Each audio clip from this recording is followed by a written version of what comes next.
Et on parle rowing à présent, autrement dit de la rame sur des machines. Le challenge rameur du 1000 mètres en solo s'est déroulé hier à la mairie de Punaoya et il a remporté un beau succès, David. Oui, une centaine de sportifs polynésiens étaient présents. Au cours de ce challenge, ils ont pu se mesurer aux meilleurs mondiaux et en même temps soutenir le don d'organes.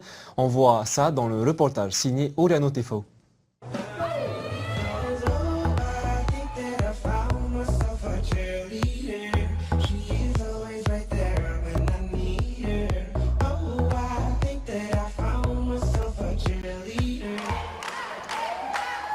C'est la catégorie handisport qui lance les hostilités, l'occasion pour ces athlètes de se préparer au championnat du monde de longue distance du 25 au 30 juin à Pirée. À cet exercice, Hayari Riveta a su se démarquer. Il boucle les 1000 mètres en 4 minutes et 8 secondes. Toute l'équipe n'est pas là aujourd'hui. Les autres sont fatigués. Hein? On a fait 2 heures de rame ce matin et là on est venu pour participer. Eh bien, on a participé, on a réussi, on est arrivé au bout. C'est le principal. On fait ça avec joie, il faut faire ça avec joie en plus. 10 machines sont alignées et branchées à cet écran géant pour suivre l'évolution des compétiteurs.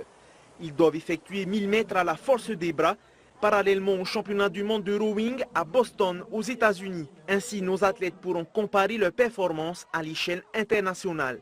Donc là, tous vos temps vont être encodés par Kevin tout à l'heure et mis sur le site de la Fédération internationale. Donc en fonction de votre âge, de votre catégorie de poids, vous allez être sur un classement mondial. Vous allez voir 50 nationalités qui vont s'affronter là sur ce week-end sur ces World Rowing Indoor Sprints. Cette journée permet aussi de ramer pour la bonne cause. Chaque don récolté sont reversés à l'association Un don de vie pour Tahiti, qui œuvre pour la greffe d'organes ainsi que pour l'association Rame avec Alexandra, dont le but d'aider une petite fille, pas comme les autres, à réaliser son rêve. Une petite demoiselle qui va venir nous rejoindre en Polynésie pour faire la traversée. Elle a la mucoviscidose, elle a été transplantée des 2 poumons et elle vient faire un challenge un peu fou, 17 km entre Tahiti et Montréal. On vous invite tous d'ailleurs à participer à cette traversée le 5 août, que vous soyez rameur de pirogue, rameur d'aviron, rameur de kayak, pirogue à voile, bateau moteur, bateau à voile, vous êtes tous invités. Les épreuves se sont déroulées dans une ambiance bon enfant, une manière de combiner le sport et la bonne humeur. C'était dur. Non, c'était dur physiquement, mentalement. Au début ça va, on prend un bon rythme, on voit que ça tient, puis d'un coup ça se casse et là ça devient horrible et il ne faut pas lâcher, il faut que ça reste dans la tête. Mais bon, heureusement qu'il y a des gens qui sont derrière, qui nous encouragent, on avait les coachs et tout ça, donc c'était cool. On voudrait que ça soit une grande fête de tout ce qui se passe sur l'eau.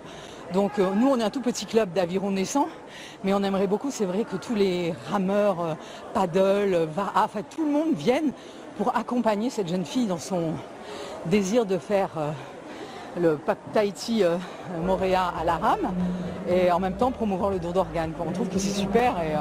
Au final, Kevin Scott du CAP Marara Tahiti réalise la meilleure performance en Polynésie française. Il enregistre un chrono de 3 minutes et 5 secondes.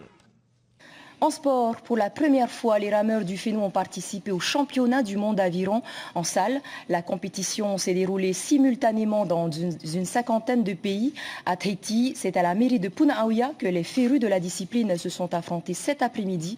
Les femmes et les personnes en situation de handicap physique n'ont pas démérité, loin de là. Sur place, Laïte Mauri et Heidi Enko. 2, 1, go! Les 12 ergomètres sont reliés informatiquement les uns aux autres. Chaque rameur est représenté par un bateau sur cet écran géant, permettant aux participants et aux spectateurs de suivre l'effort fourni. Votre temps sera référencé en fonction de votre catégorie sur un classement mondial. La distance à parcourir est de 1000 mètres pour les femmes, les hommes et les handisports. Veihéré a commencé l'entraînement il y a 3 mois.